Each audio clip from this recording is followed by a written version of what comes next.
Jadi untuk menjatuhkan Jokowi tidak bisa. Kenapa tidak bisa? Karena Jokowi tidak melanggar undang-undang. Iya.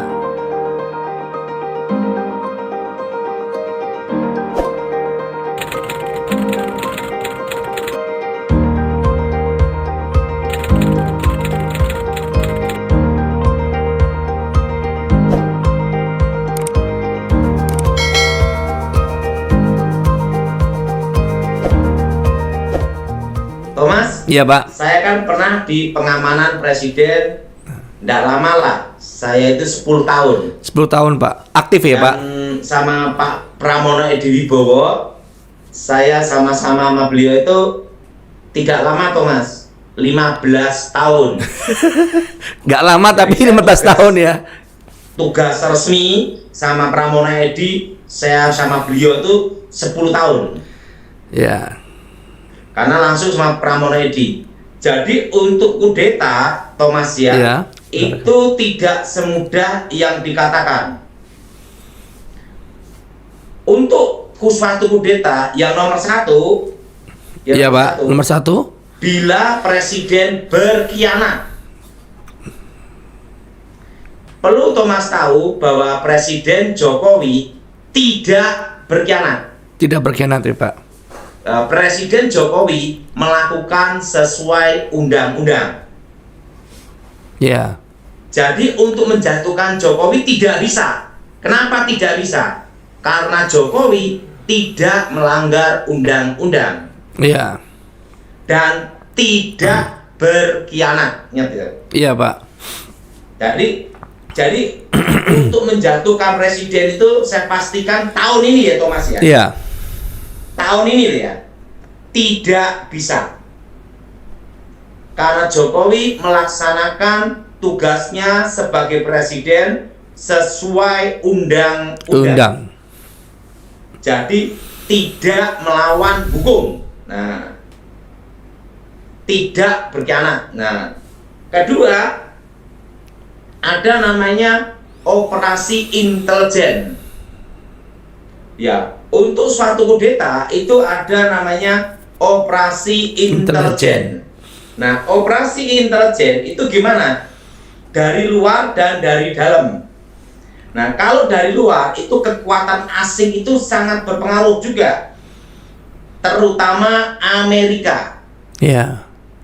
Dan perlu Thomas tahu, Amerika sendiri baru ada namanya pergantian presiden Trump dan Joe Biden. Ada namanya masa transisi. Masa transisi. Jelas, Thomas? Jelas, Pak. Jadi ada namanya masa transisi. Kenapa? Sekarang Amerika juga kena corona, lockdown. Bagaimana ngurusi negaranya aja pusing, ngurusi negara orang lain. Jelas? Jelas, Pak. Karena syarat untuk kudeta itu harus ada namanya operasi intelijen. Iya. Nah, ketiga, suatu negara bila terjadi kudeta, maka kudeta itu akan terulang lagi.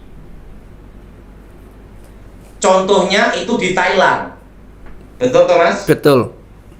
Nah, kalau negara kita itu kan tidak ada namanya kudeta militer berkali-kali seperti Thailand. Iya, betul. Karena kalau suatu negara ada sejarah kudeta, itu akan terulang kembali. Itu rumus militer ya, Pak? Rumus militer. Oke. Nah, dan negara kita ini kan tidak pernah berulang-ulang terjadi kudeta. Iya, betul, Pak. Karena apa? Panglima tertinggi, ingat, itu adalah presiden, betul? Betul, Pak. Nah, yang ketiga, jadi untuk syarat kudeta itu tidak terpenuhi gitu loh. Yang ketiga, ada pertama presiden Berkhianat. Kedua, apa itu? Operasi militer. Intelijen. Nah, ketiga, kudeta. Sejarah adanya kudeta. Nah, sejarah ada kudeta di sini adalah kudeta berkali-kali. Ingat, Thomas? Iya.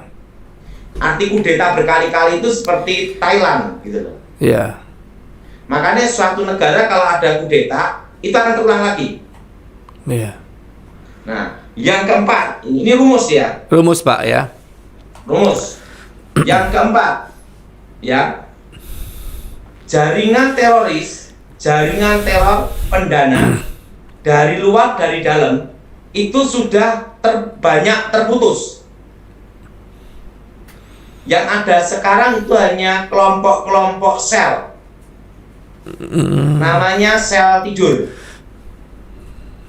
Nah, kelompok sel atau sel-sel tidur, dan jaringan itu, dana-dananya itu banyak terputus pada waktu zaman Pak SBY, dan itu dilakukan sama Pramono Edi pada waktu dia jadi Danjen Kopassus. Ngerti Thomas? Ngerti Pak. Jadi pada waktu Pramono Edi jadi Danjen Kopassus, itu jaringan-jaringan itu sudah terputus mata rantainya. Iya Pak. Jadi yang sekarang ada ini adalah kelompok-kelompok sel tidur, kelompok kecil. Ada sel yang bergerak tapi kecil-kecil. Nah, yang kelima, untuk kudeta ya Thomas ya, ini untuk Iya. kudeta ya Thomas ya. Untuk kudeta ini yang kelima, pada waktu Pramono Edi jadi Pangkostrat sama Kasat, dia sudah mempersiapkan seorang jenderal yang namanya Jenderal Muldoko untuk menjadi tongkat estafet untuk masa depan setelah Pramono Edi pensiun. Dan Jenderal Muldoko ini ahli strategi. Nah, sekarang Jenderal Muldoko itu jadi kepala staf kepresidenan. Iya. Dia ahli strategi. Yang di belakang Presiden Jokowi itu ada Jenderal Muldoko dan Jenderal Luhut Binsar Panjaitan. Iya Pak. Nah, Jenderal Luhut itu adalah dari Kopassus dan dia tahu tentang anti teror. Ya, jadi tentang pengamanan, tentang apa itu kita perlu tahu bahwa Kopassus kita, yaitu Tentara Indonesia, Kopassus itu jangan dibikin main-main. Mereka adalah ahli di dalam pengamanan, di dalam anti teror. Jadi untuk kudeta itu susah karena ada dua jenderal ini. Gitu. Ngerti Iya. Thomas? Ngerti Pak. Dan Presiden Jokowi termasuk pandai sehingga dua jenderal ini bisa menjadi penasihatnya dia, gitu Thomas. Iya. Jadi karena pada waktu mempersiapkan Jenderal Muldoko itu jadi Kasat dan Panglima, itu sudah dibicarakan waktu sama saya pada waktu jadi Pangdam Siliwangi di Bandung. Setelah itu jadi Pangkostrat, setelah itu Kasat, dan delegasinya benar-benar terjadi seperti skenario rencana Pramono Edi Wibowo. Wow. Jadi itu sudah diatur. Jadi untuk kudeta udah tidak mungkin. Yang ketujuh. Yang keenam Pak. Keenam ya Thomas ya. Yang keenam. Keberapa Thomas? Keenam. Yang keenam. Untuk menjatuhkan presiden itu harus ada rapat keputusan DPR MPR. Nah, ketujuh. Nah, yang ketujuh ini Thomas ya. Iya. Setelah itu ingat, yang ketujuh ini adanya demo. Demo. Nah, sekarang bagaimana demo? Oh, baru kumpul-kumpul di Gropyok ya. Di gerobak diserbu ya Pak. Iya. Baru kumpul-kumpul, baru berkerumun, langsung di Gropyok ya. Diisolasi. Dites rapid. Itu isolasi ya itu. Jadi kalau untuk kudeta itu ya tidak bisa Thomas.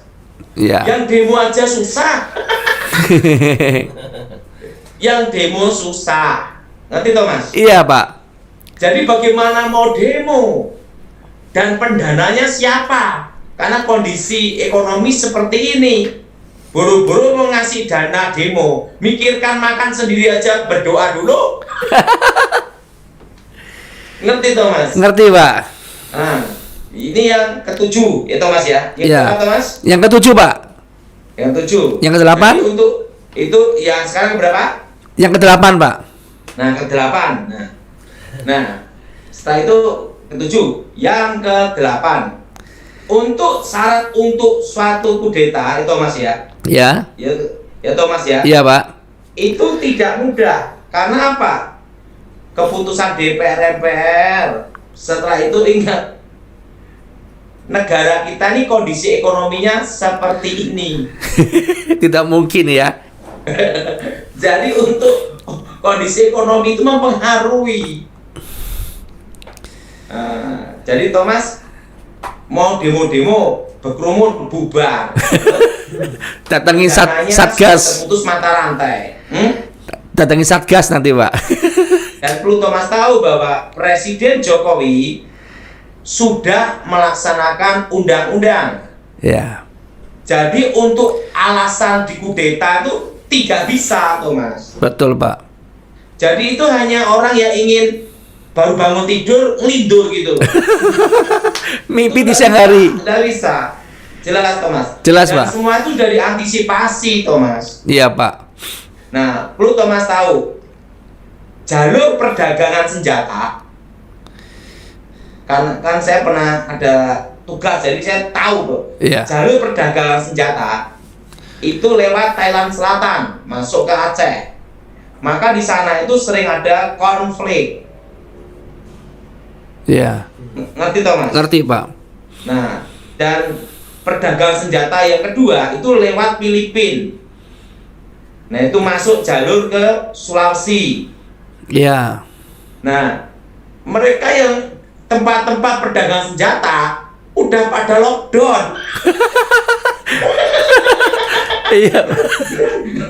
Ngerti toh, Mas? Ngerti, Pak. Karena kok gara-gara corona. Jadi untuk kudeta itu tidak bisa, Thomas. Iya, Pak. Dan perlu Thomas tahu yang pegang senjata itu adalah TNI dan Polri.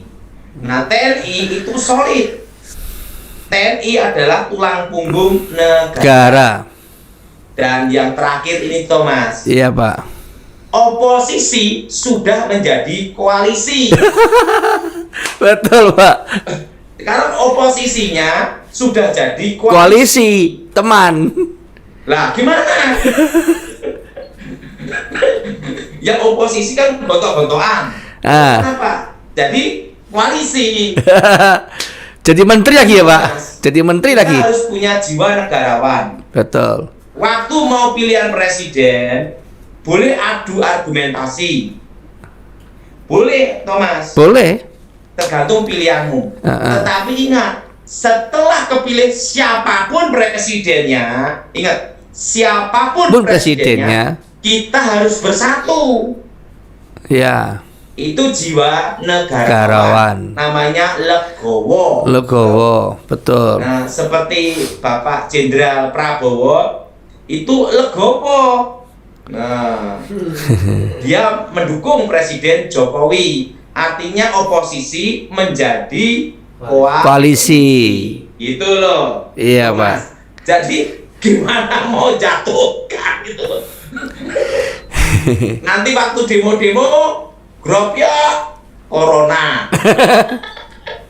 Mau ikut demo isolasi. Terdampak corona. Corona. Jadi itu terserah Thomas. Iya. Oke. Pak.